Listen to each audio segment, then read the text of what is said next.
everyone. Hello. My name is George, and I come from Cyprus, where we have a totally different view of the weather down there.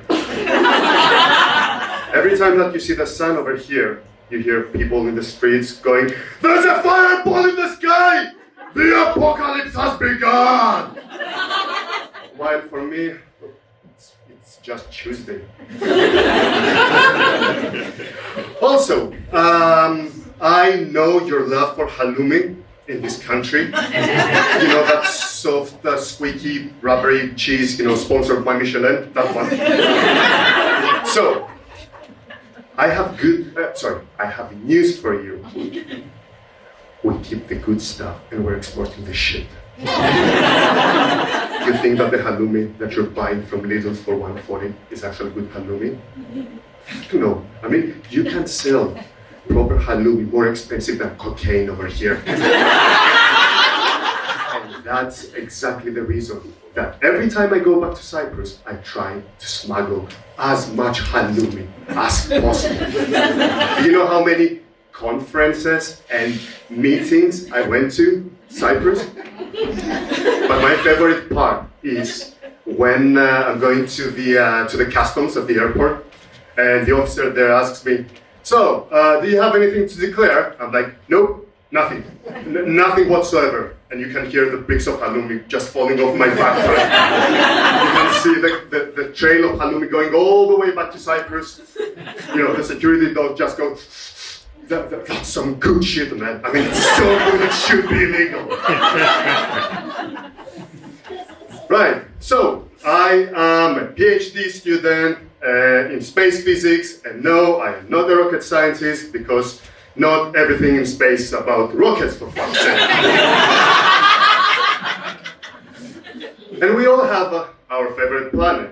And my favorite planet is not Uranus, you pervs. My favorite planet is Saturn, because it's the best planet out there. It has the rings. Yeah, sure. I mean, Jupiter has like those clouds and those, zones and stuff, but I mean, come on. Have you ever heard of anyone giving a cloud to the person that they love? They give a ring. Or, the Lord of the Clouds. What the fuck is that? It's like, is it a TV weather person persona? And let's talk about mythology now, shall we? Yeah, sure. Jupiter was like shagging everything, male, female, goat. Yeah. But Saturn, it was eating his fucking babies. How hardcore is that? And now that we're in this subject, Jupiter is Zeus, and Saturn is Kronos. Stupid Romans, stealing our names, changing them, and now we're stuck with their shitty names. Anyway, so, my love for Saturn started in a very, very young age, when I was fantasizing about eating babies. I mean, when I was learning about the night sky. I was going, outside, and I was like, that star is Bill. That star is Yana. That star is NGC C51. And then at some point, I saw Saturn through a telescope.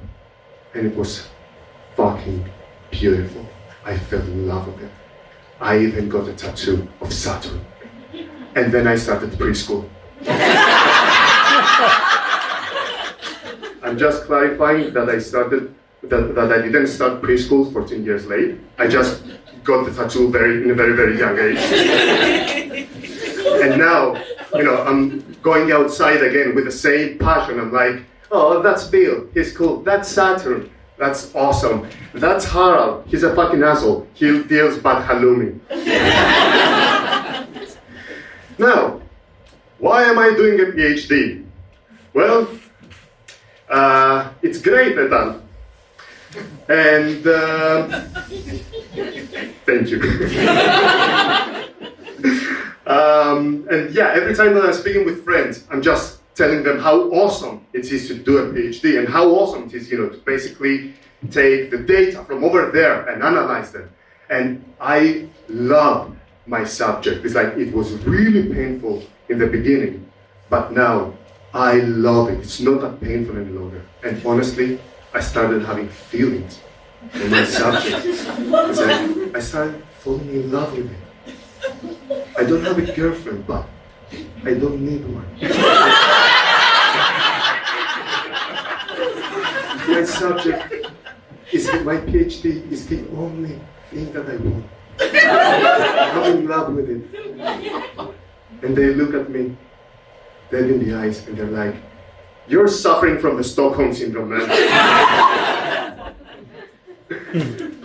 Also, being a PhD student, I get to enjoy the benefits of both of the worlds, being a student and being an employee. As a student, I get no vacations, and as an employee, I'm getting underpaid. And of course, it's such a roller coaster of emotions. Because you wake up in the morning and you're going to the lab to basically supervise the other students, you know, the bachelor students, the lesser students. You go there and you feel like God, you're like, "For I am," not God, well, "For I am Zeus and I have arrived. I'm gonna show you how to properly conduct the experiment, you puny student." And a couple of hours later, you are in a meeting with your supervisor and basically you ask for his forgiveness and you're shaking. Fear, that's fear. And a bit afternoon, the desperation kicks in because you realize that you need to change your entire database and do everything again. But in the end of the day, you go home and there's a glimpse of hope because you realize that you didn't cry that much today.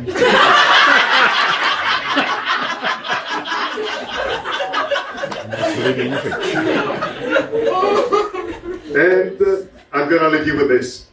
I always try to have some joy in my life, and honestly, video games is the way to do that.